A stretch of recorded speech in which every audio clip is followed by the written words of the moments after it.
Hər birinizi kanalımdan salamlayıram. Bu günləri Qarabağ kətəsi hazırlamışam. Çox gözəl, yumşaq kətələr alınıb. Hazırlamaq üçün bizə lazımdır 1 stəkan ilıq süd, yarım stəkan şəkər tozu, biraz duz, 1 xörək qaşığı quru maya, 100 qram yağ. Yağı deməli dağ eləməmişəm. Elə adicə əritmişəm biraz. O formada istifadə eləmişəm. 2 ədəd yumurta. Yumurtanın deməli birinin sarısını saxlayıram. Yəni 1 ədəd yumurtanı bütöv, ikinci yumurtanın ağı, sarısını isə üzəri üçün saxlamışam. 1 paket vanil, daha sonra 4 stəkan unu əlavə eləyirəm və yarım stəkan unu da kənarda saxlayıram ki, unu çox yumşaq olsa xəmirim, həmən yarım stəkan unu da istifadə eləyəcəm. Elə deməli istifadə, daha doğrusu elədim həmən yarım stəkanı. Toplam mən 4 stəkan yarım un istifadə elədim burada. Əziz xanımlar, siz xəmir eləyəndə ola bilər ki, 5 stəkan da un istifadə eləyə bilərsiniz. Yəni yumurtanın böyüklüyündən aslı, onun keyfiyyətindən aslı olaraq. Əsas odur ki, yumşaq xəmir alınsın. Mən 4 stəkan yarım undan istifadə elədim.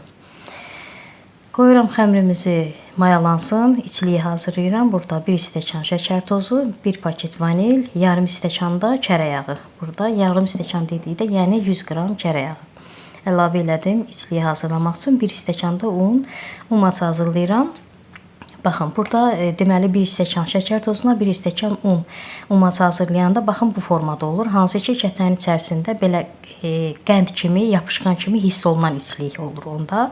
Mən yarım stəkan da undan əlavə elədim. Stəkan yarım un istifadə elədim bu formada. Baxın, içliyi hazırladım. İndi siz istəsəniz, məsəl üçün içliyi daha çox şirin olsun, yapışqan kimi olsun, belə hiss olunsun içəridə içliyi. 1 stəkan şəkər tozuna 1 stəkan un istifadə eləyə bilərsiniz. İçli üçün mən stəkan yarım undan istifadə elədim. Xəmirimiz mayalandı. 6 kündəyə ayırıram. İkisi biraz böyük, amma yerdə qalan 4 dənəni isə biraz xırda kündə tutdum. Xəmirimiz təzədən kündələyəndən sonra kündəyə düşməsini gözlədim. Daha sonra gördüyünüz kimi yayıb içliyi yığıram. Burada sizə içlik çox görünə bilər, amma qətiyyən elə deyil. Çalışın ki, bütün içliyi bu kündələrə istifadə eləyəsiniz hamısını. İçi belə yığanda çox görünə bilir, amma bişəndə, məsəl üçün bu yaydığımız xəmir kündəki var, o bişəndə biraz köpür. Ona görə iç az olmasın deyə bu içliyin hamısını mən bu xəmirə istifadə elədim. İçliyi yığandan sonra gördüyünüz qaydada oxlovla yayıb yenidən kündəyə qoyuram. Qeyd edeyim ki, əziz xanımlar, deməli mayalı xəmir, hansı ki bütün xəmirlərimizə, hansı xəmirlərimizə daha doğrusu maya istifadə eləyiriksə, istəyir çörək olsun, istəyir kətə, istəyir bulku, fərqi yoxdur. Deməli xəmirə hər dəfə əl vuranda, kündələyəndə, məsəl üçün gözləməliyik ki, kündəyə düşsün.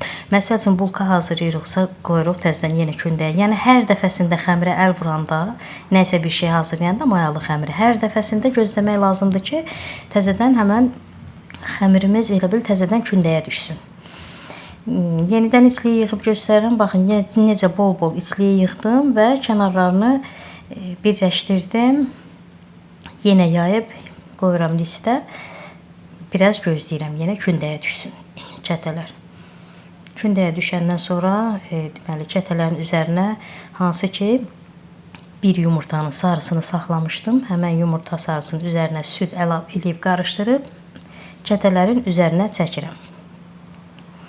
Üzərinə çəkəndən də sonra çəngəllə iz qoyulur. İstənilən formada iz qoya bilərsiniz və çəngəllə dəliklər açıram kətələrin üzərinə ki, çox üzü belə qabıq kimi köpməsin.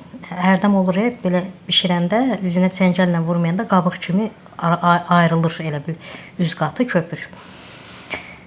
180 dərəcəli sobada qoyuram, 600 qızarana qədər bişir. Hazır oldu gördüyünüz kimi, çox gözəl, yumşaq kətələr alındı. Əziz xanımlar, təsəvvür edin ki, bir gözəl ətri gəlir bunun. Yəni bunun içliyini də kərə yağı ilə hazırlamışam. Mükəmməl bir ətri var.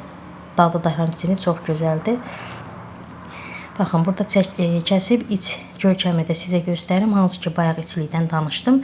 Mən stəkan yarım un qatdım içliyə. Siz istəsəniz içi tam yapışqan kimi olsun, onda içliyə 1 stəkan un qata bilərsiniz. Amma mənə elə gəlir, belə daha gözəldir. İnşallah siz də hazırlayın, çox bəyənəcəksiniz. İzlədiyiniz üçün təşəkkür edirəm. Sağ olun, sağlıqla qalın.